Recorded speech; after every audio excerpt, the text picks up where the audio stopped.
You're a writer. You should die. Who will tell the story? My point is that I have always been in conversation with books, in my house, in the school, with friends. I was always that friend who would delay a journey because I would stop at every junction to read the posters on the road. Welcome to Boring Conversations. My name is Birinkpo Binemeka. Today I'm honored to share with you snippets of an insightful discussion I had with Darlington Chibueze, a distinguished Nigerian writer, editor, and literary curator whose dedication to amplifying African voices has made a significant impact on contemporary literature. Darlington's work is deeply rooted in Nigerian realities and African storytelling traditions.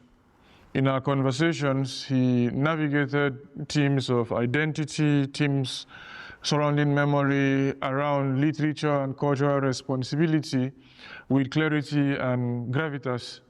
Right from the start, Darlington reflected on the nature of time and distance. This was born out of the very fact that close to the time the interview was supposed to take place, we had agreed on 5 o'clock Nigerian time. I'm in Europe, he's in America. And so for whatever reason, my brain just spinned 360 or whatever that is.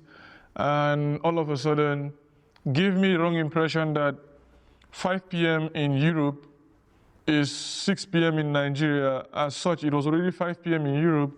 And I was already writing to him, telling him that 5 p.m. in Europe is actually 4 p.m. in Nigeria. And I was already apologizing for the time. And he had to bring me back to order. And so he observed thoughtfully. It is funny. We are both Nigerians, and we could have easily had this conversation, let's say in Owerri, in Aba, and we wouldn't have this problem of timing. But then we are not in Owerri. We are not even anywhere near Nigeria. Sure. We are so far away. And yet, we have a responsibility to Nigeria, and to Africa and to our fields.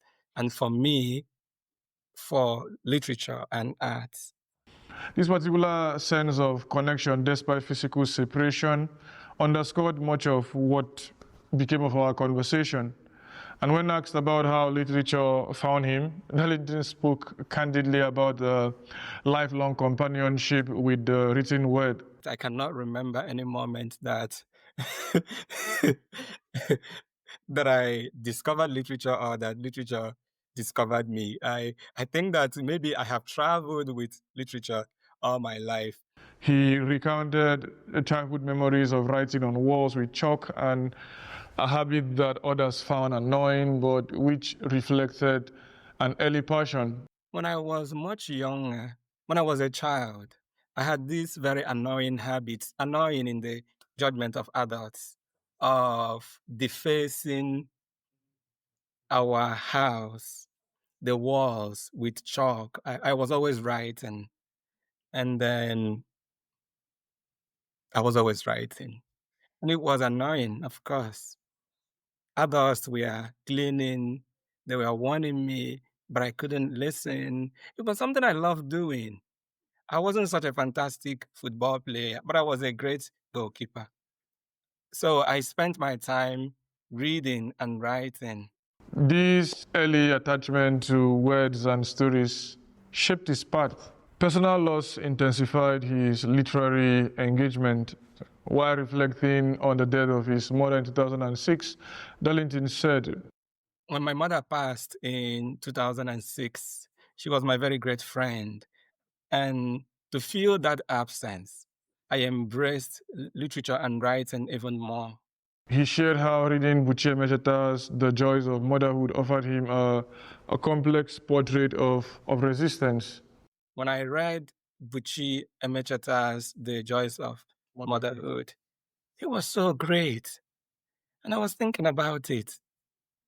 This woman, Nweko, how is it possible for someone to suffer this incredibly and yet emerge triumphantly?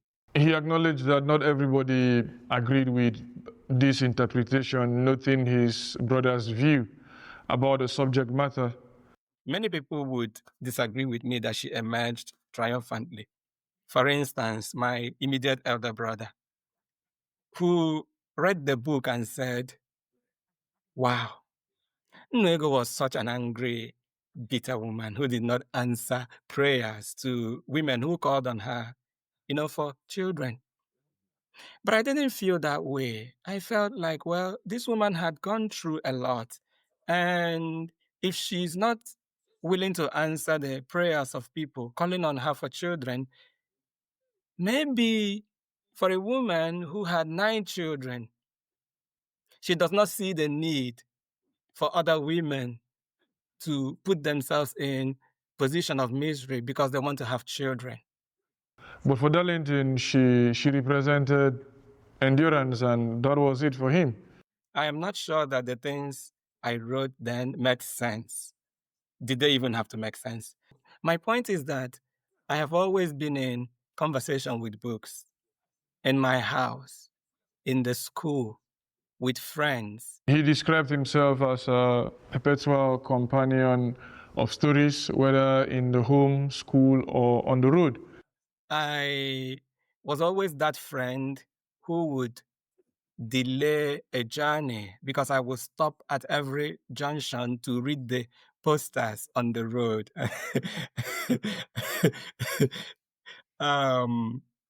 That is how I started. Our conversation turned to the present challenges of Nigerian literature. But then it is surprising that a nation of storytellers, does not have the establishment to turn this industry into something that has symbolic cultural capital, something that will endure, something that would attract the young writers and make them truly happy staying back in Nigeria. Darlington here, was clear about the gap between Nigeria's storytelling richness and institutional support available. Because as a writer, as a thinker, as an artist, as a scientist, just as a business person, as a human being, the very important characteristic that we have is the desire to survive and to thrive. So people would naturally go to places where they have the facility to thrive. He highlighted events like the Ake Festival as important, though insufficient. There is the Ake Festival, which is in Abeokuta. Sure. Well, usually an annual event. And, it is an important event, if not for anything, for the fact that it brings a truly diverse and very global, array of writers, and then give them the space to have conversations around literature and culture, what literature can do for society, and how we can learn from literature and how we can be better creators of literature and, more importantly, active participants in society. On the difficulties facing writers, he was frank. Many Nigerians are struggling just to survive. The rise of cost of living threatens the ability to nurture their craft. So if we have a society where the ruling class, has value for education, for literacy, for reading, then we wouldn't face the kind of situation that we have now. Yeah, that's what I think. Yet, Darlington found hope in resilience and creative resistance, especially during the NSAS protests. The noise for him was poetic. It yearned for justice and spoke truth to those in power without losing itself. It would have been okay if the world was noisy for the right reason. If the world was noisy because we wanted to, or we still want to, shout down the voice of tribalism, for instance. just as we were united during the 2020 NSAS protests, it was an incredible time. Yeah. It was so noisy, but it was such a beautiful noise. Noisy for the So right reason. yeah, it was the kind of noise that was poetic, a noise that yearned for justice, that spoke truth to power and did not lose itself. It was not afraid. So that is the kind of noise you should never get tired of, listening to.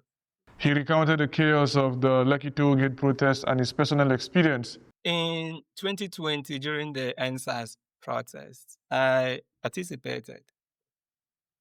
And on the night of the Lekki Tollgate massacre, I was in Owerri protesting, and it was insane. We were disbanded by the security. It was night. But then there were men and women, even children.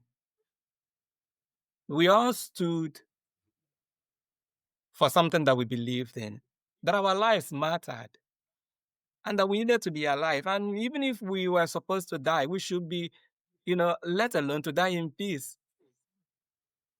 We shouldn't be brutally murdered.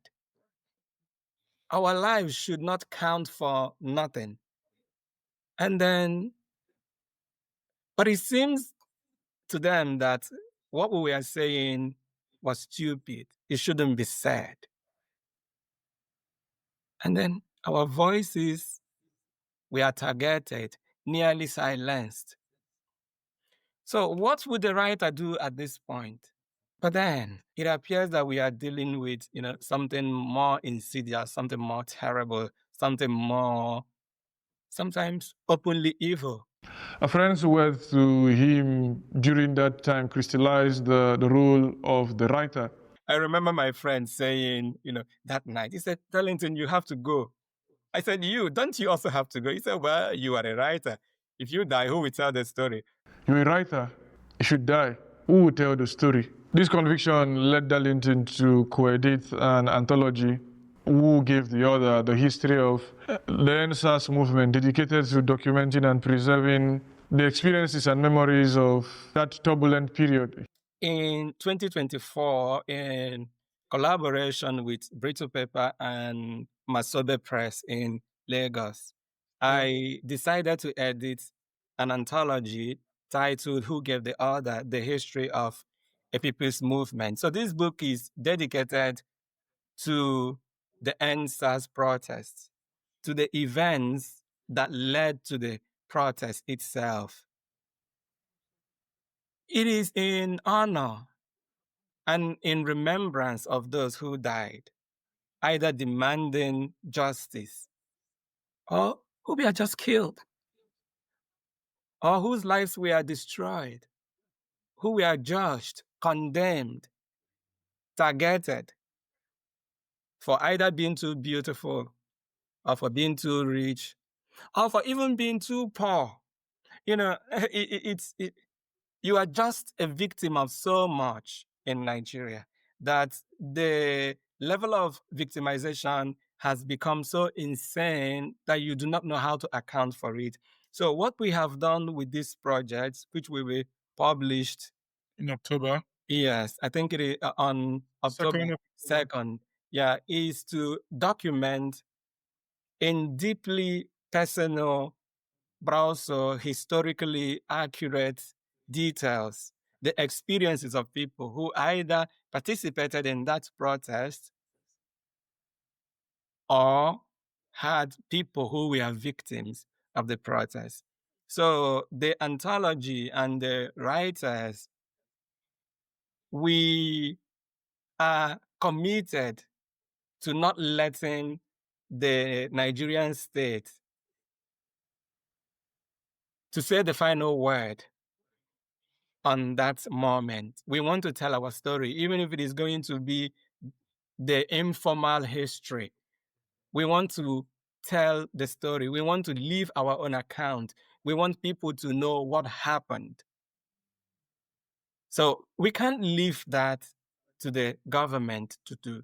We can't leave that to the establishment to do. We owe the victims and we owe ourselves, those of us who survived, a remembrance of what has happened. We owe it to the victims, to ourselves also, to get to tell this particular story. And so as our conversation, progressed, Darlington painted a vivid portrait of Nigeria's complexities, a nation both beautiful and brutal, full of contradictions that defy simple narratives. We spoke about the daily realities many Nigerians get to face: dilapidated infrastructure, soaring prices, and the struggle to survive in an environment that is marked by scarcity. He also gets to observe the different situations we find ourselves and how difficult sometimes it can really be to love Nigeria. But he went on also to describe the resilience of Nigerians despite this hardship. Because our people are very, very resilient. We as Nigerians are very, very strong people, very, very committed to surviving against all odds, and that is what we ought to do. You are right. We need institutions for the growth of writers, organizations that will support writers and artists, and then society. They do not exist now in Nigeria, at least sufficiently.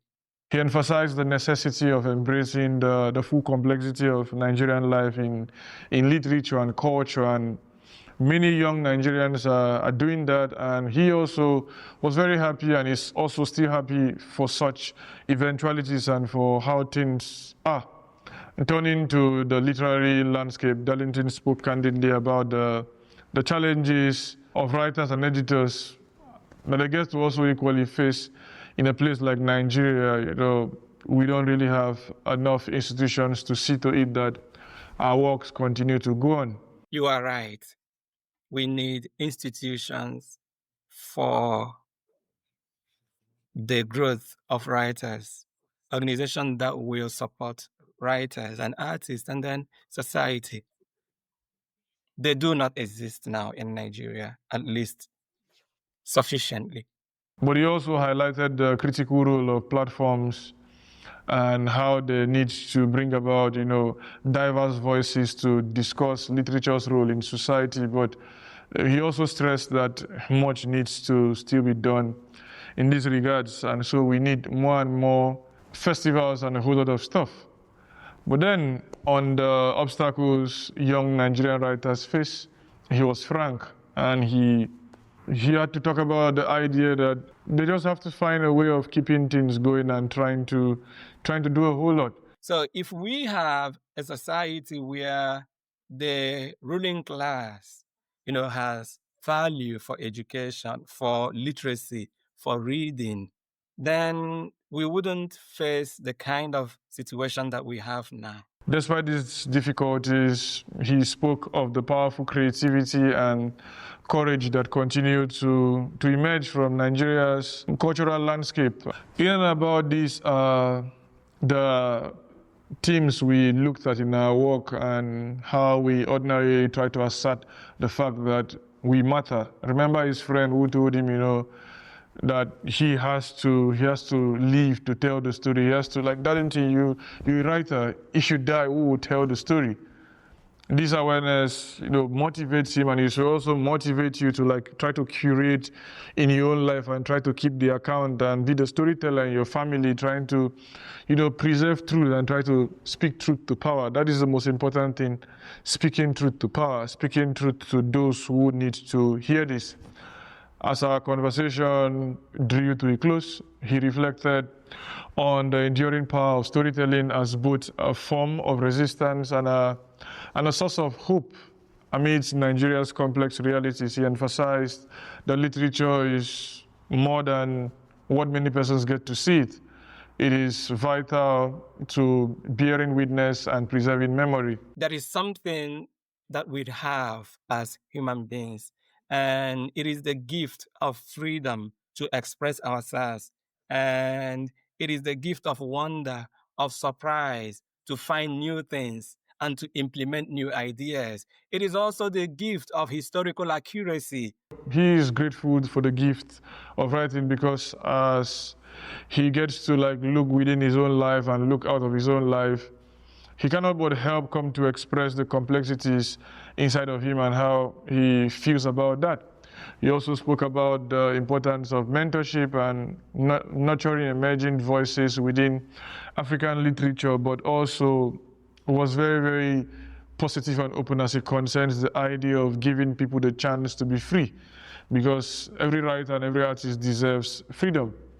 Despite the challenges of distance and exile, his connection to Nigeria remains profound, as himself said. And he thinks about home all the time, and he goes back to home as his base of thinking and all that. Our discussion ended on a note of resilience and shared humanity. He acknowledged the role of humor and creativity even before we started our conversation as tools of survival. And Nigerians have come to embody this so well and come to take it so to their heart. And in the final analysis, his words revealed a man deeply invested in his craft and country, committed to truth-telling and community building. This conversation was a lot more than I was even expecting. When I engage young Nigerian writers or young writers in Africa, especially people who are intellectually sound, people who work within the margin, people whose ideas and themes, are not very generally accepted, whose ideas are still provocative and, innovative. I am interested in making sure that these ideas come to the mainstream, because we need to talk about them more. If there is a way of saying this thing that is very simple, it is that there are things that do not exist in the world, but they should exist. And generally, as we conclude these deeply insightful snipers down here, as well as with Chibueze, we are reminded of the vital role of writers, editors, and cultural curators, and what they play in shaping not just the literary landscape, but the nation as a whole. On Darlington's reflections, we get to see revelations about the power of literature as a form of resistance, a means to bear witness, and a vessel through which memory, identity, and hope are preserved and renewed. His commitment to amplifying diverse African voices, nurturing emerging talent, and telling the unvarnished stories of Nigeria offers a blueprint for how culture can confront adversity and inspire a next generation into a great sense of transformation. In his words, we find, challenges of a nation grappling with its contradictions, beauty, brutality, savagery, bestiality on the other hand, tribalism and all that. But his dedication should also speak to us, trying to document truth, trying to tell us that literature is beyond entertainment and it is necessary for survival and healing, and we need to come to bear this. And so we thank Darlington for his honesty, his courage, and his unwavering commitment to the future of African literature. As listeners and as readers, we are called not only to witness these stories, but to carry them forward, to support the voices that must be heard, and to engage with the complexities that define our shared humanity.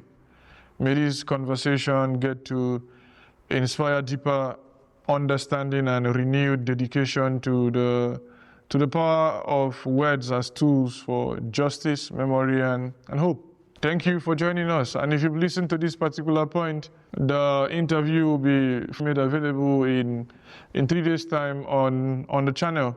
You can follow us, give us a like, drop a comment, share with your family members, and you can suggest those you want us to talk to in the comment sections, and we'll do our very best to bring these guests to get to talk about the things you want us to talk about. In the end, Nigeria must succeed. We also can succeed because we know it's possible to make ends meet. We know it's possible to make changes and to see that our lives get to move better and move well. I'm your brother, Biringbo Bin Mecca. See you next time.